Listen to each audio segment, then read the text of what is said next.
Club বিশ্বকাপ জিতে আর্জেন্টিনার চেয়ে বেশি টাকা পেল চেলসি। প্রায় এক মাস আগের উত্থান পতন ও নাটকীয় নানা লড়াইয়ের মধ্য দিয়ে শেষ হয়েছে ক্লাব বিশ্বকাপ, যেখানে আন্ডারডগ হিসেবে খেলতে আসা চেলসি শেষ পর্যন্ত বাজিমাত করেছে। ফাইনালে ফেভারিট পিএসজিকে রীতিমতো ৩-০ গোলে উড়িয়ে দিয়েছে তারা। এর মধ্য দিয়ে ক্লাব বিশ্বকাপের নতুন সংস্করণের ট্রফি জেতার পাশাপাশি বিপুল অঙ্কের অর্থ পুরস্কার পেয়েছে ইংলিশ ক্লাবটি। এমনকি ক্লাব বিশ্বকাপ থেকে চেলসির আয় 2022 কাতার বিশ্বকাপের শিরোপা জিতে আর্জেন্টিনার পাওয়া অর্থ পুরস্কারের চেয়েও অনেক বেশি। 2022 বিশ্বকাপে মেসি, দি মারিয়া, মার্তিনেজরা বিশ্ব চ্যাম্পিয়ন হয়ে পেয়েছিলেন $4,20,00,000।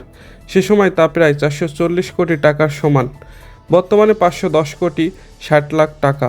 অন্যদিকে ক্লাব বিশ্বকাপের জন্য ফিফা ঘোষিত অর্থ পুরস্কারের অঙ্ক ছিল $1 বিলিয়ন, যা বাংলাদেশি মুদ্রায় প্রায় 12,000 কোটি টাকা, যেখান থেকে চ্যাম্পিয়ন চেলসি সব মিলিয়ে পেয়েছে $11 কোটি 30 লাখ, বাংলাদেশি মুদ্রায় 1,337 কোটি টাকা, যা বিশ্বকাপ জিতে আর্জেন্টিনার পাওয়া অর্থ পুরস্কারের চেয়ে দ্বিগুণের বেশি।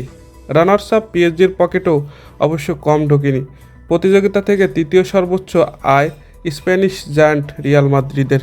দর্শক, এই ছিল আমাদের আজকের ভিডিওটি ভালো লাগলে লাইক করুন, আর নিয়মিত খেলার আপডেট ভিডিও পেতে আমাদের চ্যানেলটিকে সাবস্ক্রাইব করে রাখুন।